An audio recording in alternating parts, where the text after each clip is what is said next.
प्यारे विद्यार्थियों, सत श्री अकाल। मैं Priyanka Mahajan, science mistress, government girl senior secondary school Lohian Khas Jalandhar. ਅੱਜ ਦੀ ਸਾਇੰਸ ਦੀ ਕਲਾਸ ਵਿੱਚ ਤੁਹਾਡਾ ਬਹੁਤ-ਬਹੁਤ ਸਵਾਗਤ ਕਰਦੀ ਹਾਂ। ਬੇਟਾ, ਅੱਜ ਮੈਂ ਤੁਹਾਨੂੰ 10ਵੀਂ ਜਮਾਤ ਦੇ ਕੁਝ ਇੰਪੋਰਟੈਂਟ ਕੁਐਸਚਨਸ ਰਿਵਾਈਜ਼ ਕਰਵਾਉਣ ਜਾ ਰਹੀ ਹਾਂ ਤਾਂ ਕਿ ਤੁਹਾਡੇ ਬਾਈ ਮੰਥਲੀ ਐਗਜ਼ਾਮ ਦੀ ਤਿਆਰੀ ਵਧੀਆ ਤਰੀਕੇ ਨਾਲ ਹੋ ਸਕੇ। ਤੇ ਚਲੋ ਬੇਟਾ, ਅਸੀਂ ਆਪਣੇ ਟੌਪਿਕ ਸ਼ੁਰੂ ਕਰਨੇ ਹਾਂ। ਸਭ ਤੋਂ ਪਹਿਲਾ ਸਾਡਾ ਜਿਹੜਾ ਟੌਪਿਕ ਹੈ ਉਹ ਹੈ ਖੋਰਨ। ਫਰਸਟ ਕੁਐਸਚਨ ਹੈ, ਖੋਰਨ ਤੋਂ ਕੀ ਭਾਵ ਹੈ? ਧਾਤਾਂ ਨੂੰ ਖੋਰਨ ਤੋਂ ਬਚਾਉਣ ਲਈ ਤੁਸੀਂ ਕੀ ਕਰੋਗੇ? ਖੋਰਨ ਕਾਰਨ ਹੋਣ ਵਾਲੀ ਹਾਨੀ ਕੀ ਹੈ? ਬੇਟੇ, ਸਭ ਤੋਂ ਪਹਿਲਾਂ ਤੁਸੀਂ ਜਾਣਨਾ ਹੈ ਕਿ ਖੋਰਨ ਹੁੰਦਾ ਕੀ ਹੈ। ਜਦੋਂ ਧਾਤਾਂ ਆਲੇ ਦੁਆਲੇ ਦੀਆਂ ਗੈਸਾਂ, ਸਿਲ, ਤੇਜ਼ਾਬ ਆਦਿ ਨਾਲ ਕਿਰਿਆ ਕਰਦੀਆਂ ਹਨ ਤਾਂ ਉਹ ਖੁਰਨੀਆਂ ਸ਼ੁਰੂ ਹੋ ਜਾਂਦੀਆਂ ਹਨ। ਇਸ ਪ੍ਰਕਿਰਿਆ ਨੂੰ ਖੋਰਨ ਕਹਿੰਦੇ ਹਨ। ਉਦਾਹਰਨ ਦੇ ਤੌਰ 'ਤੇ ਜਿਸ ਤਰ੍ਹਾਂ ਚਾਂਦੀ ਉੱਤੇ ਕਾਲੀ ਪਰਤ ਦਾ ਬਣਨਾ, ਇਹ ਖੋਰਨ ਦੀ ਉਦਾਹਰਨ ਹੈ। ਕਾਪਰ ਉੱਤੇ ਹਰੀ ਪਰਤ ਆਉਣਾ, ਤੁਸੀਂ ਦੇਖਿਆ ਹੋਣਾ ਹੈ, ਕਾਪਰ ਮਤਲਬ ਤਾਂਬੇ ਦੇ ਬਰਤਨਾਂ ਉੱਤੇ ਹਰੀ ਪਰਤ ਆ ਜਾਂਦੀ ਹੈ, ਇਹ ਕਾਪਰ ਦੇ ਖੋਰਨ ਕਰਕੇ ਹੁੰਦਾ ਹੈ। ਫਿਰ ਲੋਹੇ ਨੂੰ ਜੰਗ ਲੱਗਣਾ, ਲੋਹੇ ਉੱਤੇ ਤੁਸੀਂ ਭੂਰੇ ਲਾਲ ਰੰਗ ਦੀ ਪਰਤ ਦੇਖੀ ਹੋਏਗੀ, ਬਰਸਾਤਾਂ ਵਿੱਚ ਆਮ ਦੇਖਣ ਨੂੰ ਮਿਲਦੀ ਹੈ, ਤੇ ਲੋਹੇ ਨੂੰ ਜੰਗ ਲੱਗਣਾ ਵੀ ਖੋਰਨ ਦੀ ਹੀ ਉਦਾਹਰਨ ਹੈ। ਹੁਣ ਖੋਰਨ ਕਾਰਨ ਹੋਣ ਵਾਲੀਆਂ ਹਾਨੀਆਂ। ਬੇਟਾ, ਕਾਰਾਂ ਦੇ ਢਾਂਚਿਆਂ ਦਾ ਖਰਾਬ ਹੋਣਾ, ਇਸ ਦਾ ਕਾਰਨ ਖੋਰਨ ਹੀ ਹੈ। ਪੁਲਾਂ ਅਤੇ ਲੋਹੇ ਦੀਆਂ ਰੇਲਿੰਗਾਂ ਦਾ ਖਰਾਬ ਹੋਣਾ, ਜਹਾਜ਼ਾਂ ਦਾ ਖਰਾਬ ਹੋਣਾ, ਧਾਤਾਂ ਖਾਸ ਕਰਕੇ ਲੋਹੇ ਤੋਂ ਬਣੀਆਂ ਵਸਤੂਆਂ ਦਾ ਖਰਾਬ ਹੋਣਾ, ਇਹ ਸਭ ਖੋਰਨ ਕਾਰਨ ਹੋਣ ਵਾਲੀਆਂ ਹਾਨੀਆਂ ਹਨ। ਹੁਣ ਖੋਰਨ ਜਿਹੜਾ ਹੈ ਉਹ ਸਾਡੇ ਲਈ ਹਾਨੀਕਾਰਕ ਹੈ ਤੇ ਇਸ ਤੋਂ ਬਚਾਵ ਕਰਨਾ ਜ਼ਰੂਰੀ ਹੈ। ਹੁਣ ਖੋਰਨ ਤੋਂ ਬਚਾਅ ਦੇ ਕਿਹੜੇ-ਕਿਹੜੇ ਢੰਗ ਅਸੀਂ ਅਪਣਾ ਸਕਦੇ ਹਾਂ? ਬੇਟਾ, ਸਭ ਤੋਂ ਪਹਿਲਾ ਪੁਆਇੰਟ ਹੈ ਧਾਤਾਂ ਨੂੰ ਸਿਲ ਤੋਂ ਬਚਾ ਕੇ ਰੱਖਣਾ। ਜੇਕਰ ਅਸੀਂ ਸਿਲ ਤੋਂ ਆਪਣੀ ਧਾਤਾਂ ਨੂੰ ਬਚਾ ਕੇ ਰੱਖੀਏ ਤਾਂ ਇਹਨਾਂ ਦਾ ਖੋਰਨ ਨਹੀਂ ਹੁੰਦਾ।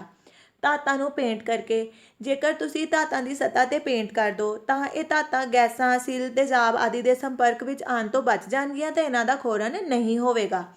ਗਰੀਸ ਜਾਂ ਤੇਲ ਲਗਾ ਕੇ ਵੀ ਤੁਸੀਂ ਧਾਤਾਂ ਨੂੰ ਖੋਰਨ ਤੋਂ ਬਚਾ ਸਕਦੇ ਹੋ।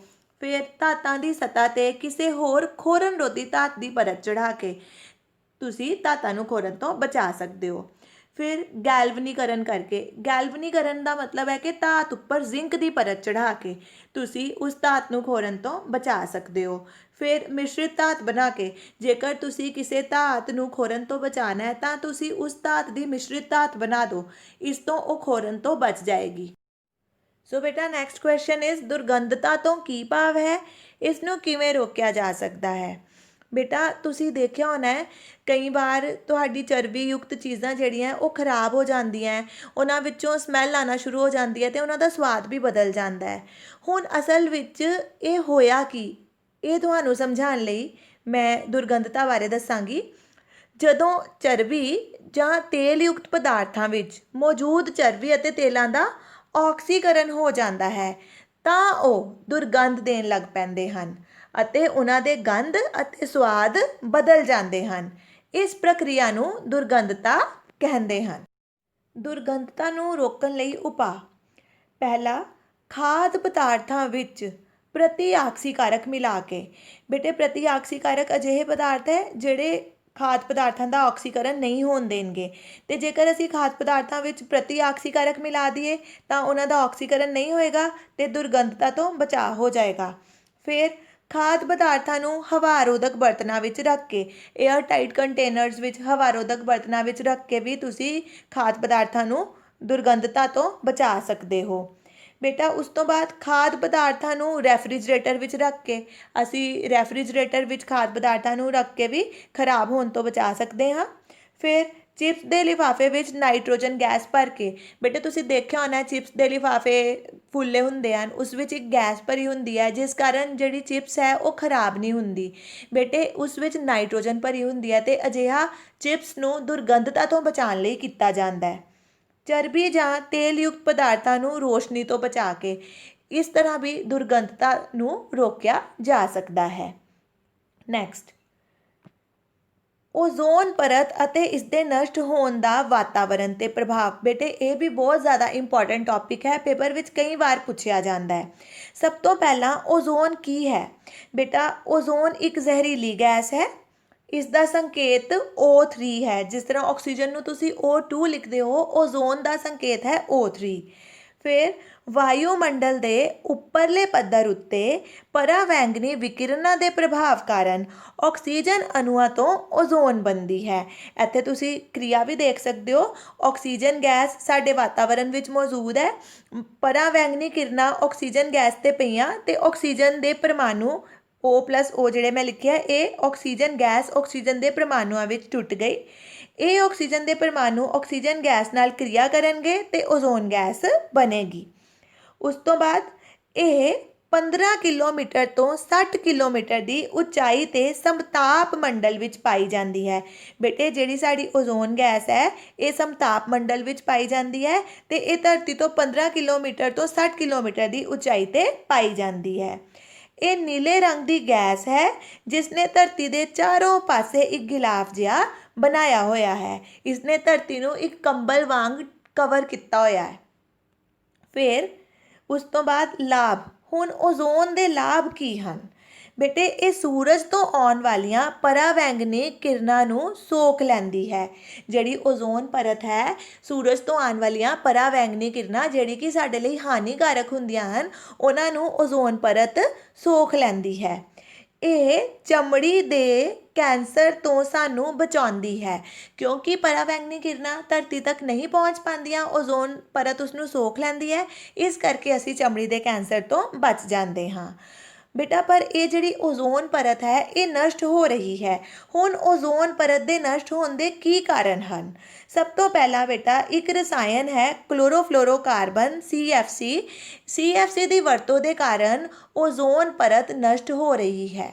ਇਸ ਵਿੱਚ ਛੇਦ ਹੋ ਰਿਹਾ ਹੈ, ਬਹੁਤ ਵੱਡਾ ਹੋ ਗਿਆ ਹੁਣ ਉਹ ਛੇਦ।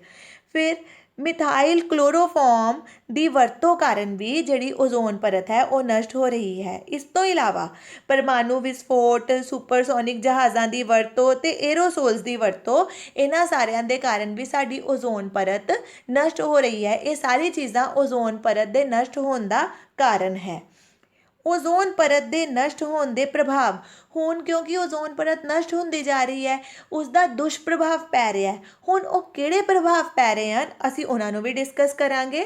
ਫਸਟ ਇਜ਼ ਚਮੜੀ ਦੇ ਕੈਂਸਰ ਵਿੱਚ ਵਾਧਾ। ਕਿਉਂਕਿ ਓਜ਼ੋਨ ਪਰਤ ਨਸ਼ਟ ਹੁੰਦੀ ਜਾ ਰਹੀ ਹੈ, ਜਿੱਥੋਂ ਓਜ਼ੋਨ ਪਰਤ ਨਸ਼ਟ ਹੋ ਰਹੀ ਹੈ ਉੱਥੋਂ ਪਰਾਵੈਂਗਨੀ ਕਿਰਨਾਂ ਸਾਡੀ ਧਰਤੀ 'ਤੇ ਪਹੁੰਚ ਰਹੀਆਂ ਹਨ ਅਤੇ ਜਦੋਂ ਉਹ ਸਾਡੀ ਸਕਿਨ 'ਤੇ ਪੈ ਰਹੀਆਂ ਹਨ ਅਤੇ ਸਾਨੂੰ ਸਕਿਨ ਕੈਂਸਰ, ਚਮੜੀ ਦਾ ਕੈਂਸਰ ਦੀ ਬਿਮਾਰੀ ਜਿਹੜੀ ਹੈ ਉਹ ਹੋ ਰਹੀ ਹੈ। ਇਸ ਵਿੱਚ ਵਾਧਾ ਹੋ ਰਿਹਾ ਹੈ।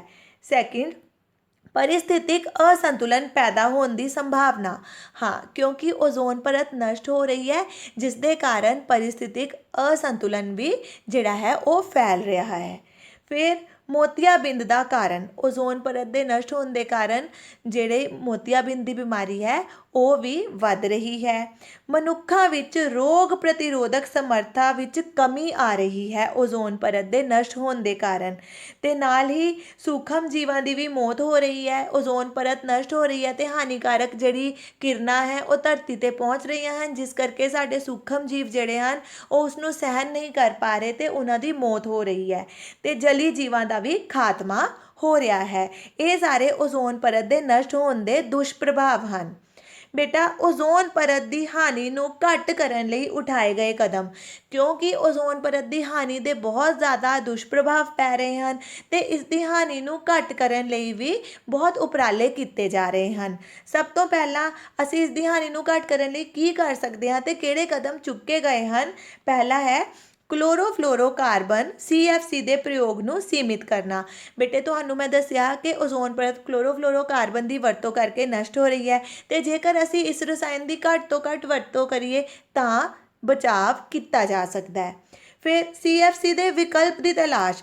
ਹਾਂ, CFC ਦੀ ਥਾਂ 'ਤੇ ਜੇਕਰ ਅਸੀਂ ਕੋਈ ਹੋਰ ਰਸਾਇਣ ਵਰਤ ਲਈਏ ਜਿਹੜਾ ਕਿ ਓਜ਼ੋਨ ਪਰਤ ਲਈ ਹਾਨੀਕਾਰਕ ਨਹੀਂ, ਤਾਂ ਅਸੀਂ ਓਜ਼ੋਨ ਪਰਤ ਦੀ ਹਾਨੀ ਨੂੰ ਘੱਟ ਕਰ ਸਕਦੇ ਹਾਂ। ਫਿਰ ਪਰਮਾਣੂ ਵਿਸਫੋਟਾਂ 'ਤੇ ਕਾਬੂ ਕਰਕੇ ਵੀ ਅਸੀਂ ਓਜ਼ੋਨ ਪਰਤ ਦੀ ਹਾਨੀ ਨੂੰ ਘੱਟ ਕਰ ਸਕਦੇ ਹਾਂ ਅਤੇ ਸੁਪਰਸੋਨਿਕ ਜਹਾਜ਼ਾਂ ਦੀ ਘੱਟ ਤੋਂ ਘੱਟ ਵਰਤੋਂ ਕਰਕੇ ਅਸੀਂ ਓਜ਼ੋਨ ਪਰਤ ਦੀ ਹਾਨੀ ਨੂੰ ਰੋਕ ਸਕਦੇ ਹਾਂ। ਬੇਟਾ, ਉਮੀਦ ਕਰਦੀ ਹਾਂ ਅੱਜ ਦਾ ਟੌਪਿਕ ਤੁਹਾਨੂੰ ਸਾਰਿਆਂ ਨੂੰ ਚੰਗੀ ਤਰ੍ਹਾਂ ਸਮਝ ਆ ਗਿਆ ਹੋਵੇਗਾ। ਹੁਣ ਤੁਸੀਂ ਇਸ ਟੌਪਿਕ ਨੂੰ ਯਾਦ ਵੀ ਕਰ ਲੈਣਾ ਹੈ। ਧੰਨਵਾਦ।